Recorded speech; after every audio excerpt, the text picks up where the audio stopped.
welcome to Next Week Tonight. Hello, welcome to Next Week Tonight, presented by Fusion Fantasy Football. I'm your host, Joshua, and the show is Next Week Tonight. We keep you a week ahead of the competition. What does that mean? Well, after this Week 1 games, you're going to be setting all your waivers. You're going to be making free agent auction bids, going after all the big players, trying to react.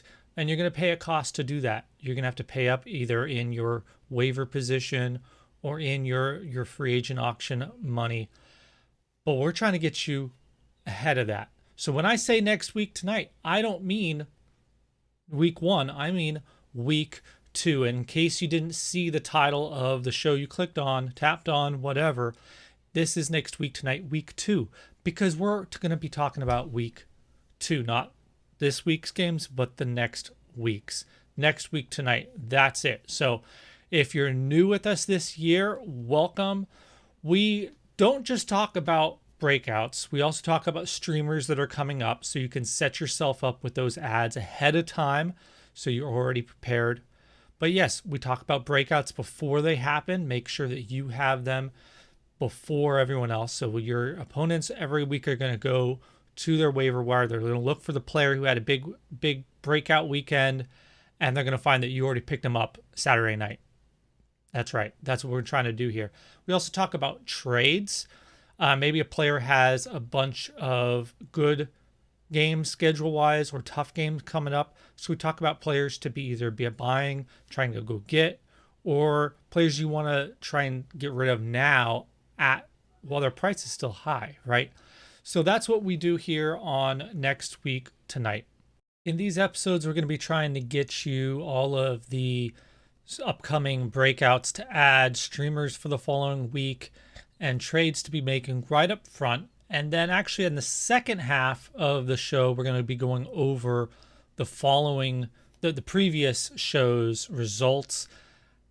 I'm putting that at the back end so you don't have to wade through it. You can get right to this week's stuff at the beginning. But it is useful to hear about what worked or what didn't with some of these calls, especially for the breakouts, because a lot of these breakouts, they end up being breakouts. I just picked the wrong week. And so it's still good to know about them. It's still good to reflect on what worked or what didn't. So there's a lot of good information still. Obviously, this is the first week, so we don't have anything to look back on, but just for future reference, that's what we're going to be doing. And first part of the show is going to be getting right to business. Who do you want to pick up? Who are you going to stream? Who are you going to trade? And then we're going to look back and see what happened or the results last week. Every Friday night, going to be trying to get this video out. It's pre-recorded, edited, and all of that, as you can see. But we're going to be trying to get this out Friday night somewhere, hopefully around 10 Eastern, so you can try to have something a little bit to count on. So look forward to that. We don't just talk about Week 2. We will when we talk about streamers, but before that, we need to talk about breakouts from Week 1. So we do have to predict what happened in Week 1. So let's talk about it. First off, I think it's going to be pretty clear for some of these players that people have had a little bit of hesitation on, that they're going to jump out in value pretty quickly here. All right. One of those I'm thinking about is James Robinson playing against Houston Texans. That team as a whole is in shambles. I don't think it's a good game for Trevor Lawrence and the Jacksonville passing game. I think it's a pretty ugly game, but I think it's a lot of volume for James Robinson, and everyone's going to see and be reminded why he was running back 7 last year. Yes, he had a lot of volume, but it was an unusually high share, but the actual quantities were not crazy, even though the team did not run very much. So the passing volume, the rushing volume, thanks to Urban Meyer, can all increase on the Jaguars, and James Robinson can still put up the numbers he had last year, even sharing more of the work with Carlos Hyde or whoever else. And I'm not really I'm not really scared of Carlos Hyde. I'm not sure why anyone would be. Carlos Hyde is like the running back kingmaker. Everyone who's on the team with Carlos Hyde ends up being good and having a great year. Go all the way back to Chubb. Anyway, it's kind of a funny history if you go back, look through. Even his time in Jacksonville before with Fournette, right after he was traded from the Browns, which may paved the way for Chubb, and then Fournette did fine. So look, everywhere Carlos Hyde goes, you want the other running back because whoever they are, they do great. All right. It's kind of a funny anecdote. There's not much proof to it, but it is a funny detail. All right, so that's for running back James Robinson. His value is going to rebound. We're also looking at Indianapolis playing Seahawks. Now, this is a tough matchup, especially we don't know how much Carson Wentz has had time with that offense. So it's going to be concerning, especially now also missing T.Y. Hilton for at least a few weeks here probably. That means I think Paris Campbell is a really good value to have stashed on your bench. You don't have to start him. You don't have to flex him. But I do think he's someone who could become the possession receiver on that team. Michael Pittman, a lot of people like. There's a lot of reasons to be wary of Pittman. And look, Pittman can still do fine, but they also will need someone else to be a possession receiver, maybe more in the slot. Paris Campbell can do that. There you go. So you want to stash him before he, shows up with 9 targets and everyone sees him at the top of the target getters from week 1 that are available on waivers, and they're going to go chase that volume. So you want to have him on your team now. Let's talk about tight ends. I actually have several tight ends, and you'll notice I'm going to focus on positions and that you really are going to need help with, because it's much more likely you've faded tight end or quarterback than running back and wide receiver. And it's going to be really hard to find the breakouts at these positions. Obviously, we're talking right now about good players that you're not going to be picking up always on waivers. So some of these, like James Robinson, are going to be trade targets. They're going to be players that you are going to want to get in on now before their value goes up. All right, so that's the point in bringing it up. If I bring up a player and you're like, he's not on waivers, what is this guy talking about? It's because I'm not just talking about waivers. We're talking about shifts and changes in player values and perceptions among your league. You can have that understanding about that player and what they're really worth now and pay the appropriate cost. And then later they'll figure out that, oh, he was worth more. All right, so we already talked about Paris Campbell, James Robinson, but to tight ends, look, Hayden Hurst in Atlanta, he's going to be way more involved than people are hoping or thinking. Kyle Pitts can still do fine. They're probably really excited about having Kyle Pitts, but Atlanta's playing the Eagles. I don't expect their defense to be great.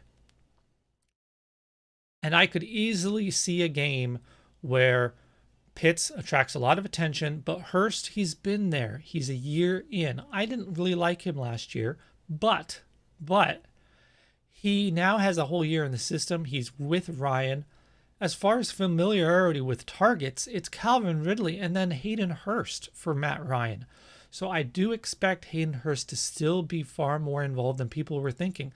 And again, that doesn't mean that Pitts wasn't going to take Julio Jones' work and Hayden Hurst's work. He was not going to do that.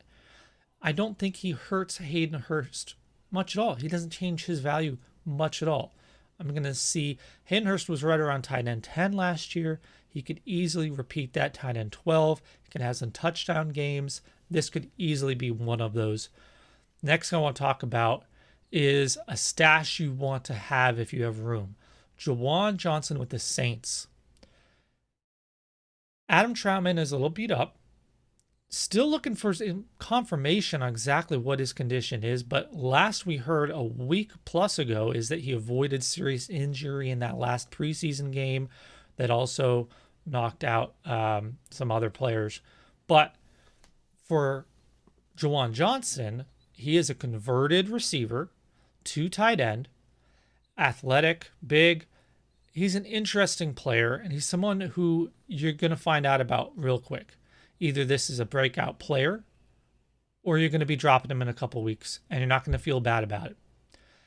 But that also means you can't wait and see with that kind of player. So you want to go get him right now, stash him when he has a big week. Great. If he doesn't, oh well. So this is the kind of player you want to have now. Last one, I want to say same thing for Donald Parham with the Chargers. I know everyone is expecting Jared Cook, the veteran they signed over there, but things weren't sounding really positive for Jared Cook in preseason and in camp. Meanwhile, Parham is one of these big athletic guys who came on a little bit at the end of last year, so he has experience with Justin Herbert, and I think that he could be a player to really develop throughout the season. Like, this guy he finally broke out in the Alliance League, whatever that Alliance Football League. I can't never remember the exact title of that league. But he broke out as a big star in that league a year after failing to make the team with the Lions as an undrafted free agent. But before that, I knew who he was, and I was hoping someone like the Patriots or my Patriots were going to draft him, and it didn't work out. But he came from a lesser division. Those kind of players often need time to develop. So his trajectory is absolutely perfect and exactly what we want to see after making it back into the NFL, getting a spot, and then earning playing time at the end of last year. And with the new young quarterback. So it's a perfect position with the Chargers for him to really step up and be the second, third receiving option on that team. Plus, we just heard tonight Austin Eckler a little beat up, maybe a hamstring. So, Eckler might be the player who would be ahead of him on priority list for targets to push Parham down to fourth target priority. But with Eckler out now, he definitely has room to move up. And even if for the season, when Eckler's back, that goes back down. For week 1 here, he could be a value, somebody you want to stash, even possibly stream. The Chargers, unfortunately, are playing Washington. They have a pretty good defense. But a little bit counterintuitively, sometimes the good defenses result in good results for the tight end. So if they focus on shutting down Keenan Allen and Mike Williams and so on, that's going to actually leave Donald Parham as being the target to go to, that the defense isn't holding up as much. And he's, like I said, a big guy. I believe something like 6'7", tall guy. So it's perfect kind of guy to beat matchups, even against a good defense. So I really like Donald Parham week 1. Okay. Another week 1 running back that I think is an interesting guy to have stashed. He might be a kind of flex-worthy streamer, especially come bye weeks, is Giovanni Bernard playing against Dallas Cowboys week 1 first game. In fact, I don't know if you'll even have this information in time if I can get the video out, but it's an interesting one, an interesting guy to keep an eye on to stash. He could have value in the receiving game, PPR league, so just someone to keep an eye on, especially in a game like this that could be high scoring, close.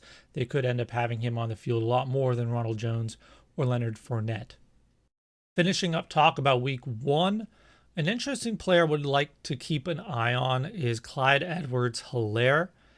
The Chiefs are playing the Browns week 1, which we'll talk about here in a moment, but that's not a great matchup for Clyde EdwardsHelaire. It's not. And in fact, I don't think this is a game that's going to be a good game for running backs on either team.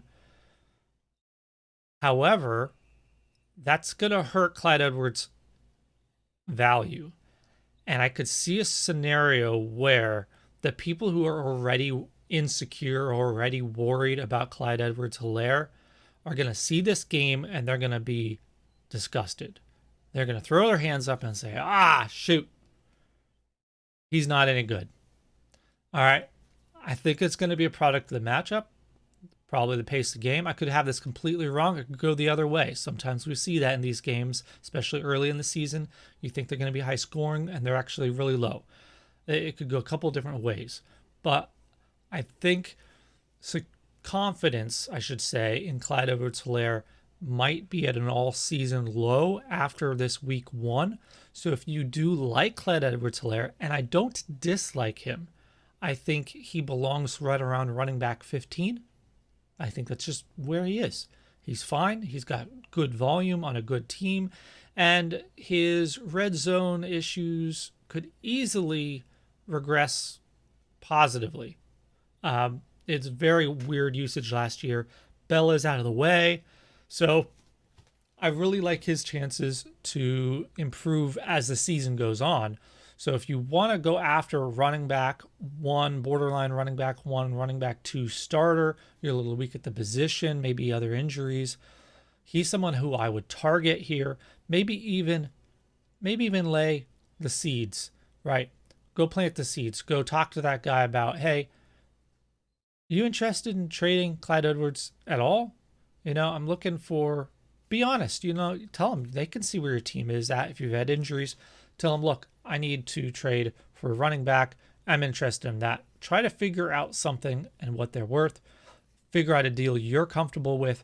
After he has a bad game week 1, go back to him, make the proposal, say, look, I'm willing to take a chance on this guy. I really need a running back, and see what they say. All right. So that would be the kind of player. Who would I be willing to trade? Well, that's always difficult to say in the abstract. I'd be willing to trade a running back that is of a lower level. Someone like, say, a Chris Carson, 1-for-1, maybe plus a third round kind of value in a dynasty.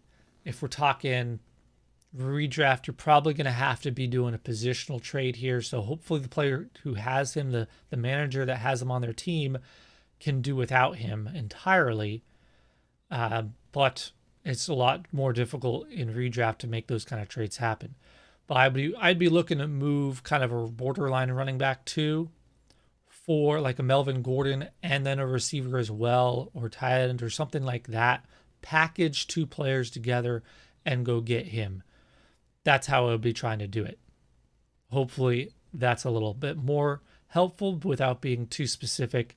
Hit me up with your emails, fusionffb@gmail.com, social media @fusionffb on Twitter, and my DMs are open. Hit me up with questions. Let me know specific scenarios, and I can hopefully be a whole lot more helpful. Okay. More week 1 and then week 2 wide receivers you're going to want to look at are the rookies, but the unheralded rookies, often forgotten rookies. Elijah Moore with the Jets. Really like his opportunity. And then also Nico Collins down there with Houston, playing Jacksonville week 1. And he may have a pretty high target share I could see coming his way. They have a lot of investment. There's not a lot of other talent around, so he's going to have the opportunity. Hopefully he takes advantage of it. But these are exciting players that you want to have on your teams. Rookies are hit or miss, so they may not do much. But sometimes we know what happens with some of these rookies. We saw Justin Jefferson didn't even have a good beginning of the season. But I do like Elijah Moore, Nico Collins as 2 guys to keep an eye on here early in the season. Good matchups for both of them. Week 2 is going to be a little rough for Nico Collins against the Browns, but week 1 against Jacksonville. And then for Elijah Moore, it's going to be the Carolina Panthers in week 1. And in week 2, it's going to be the Patriots. But again, we'll see. It's going to be a tough matchup. But week 1 is going to be their time. So that's why I'm saying you want to have them stashed now. Those are the best matchups. I almost forgot another forgotten rookie wide receiver, Diami Brown, somehow still slipping through. He's right in the same category with Nico Collins as a rookie who has an opportunity. Now, not as high target share probably as Nico Collins, but on Washington playing some bad defenses. And Curtis Samuel is not looking great. Did come back to practice after some kind of strain, but not necessarily looking great. And he hasn't looked great in Rivera's system, before. He had his best system when Rivera left. He had his best year last year after Rivera left. So Diami Brown with an aggressive quarterback like our favorite Fitzmagic, right? Could be very interesting as kind of a dynamic partner to Terry McLaurin.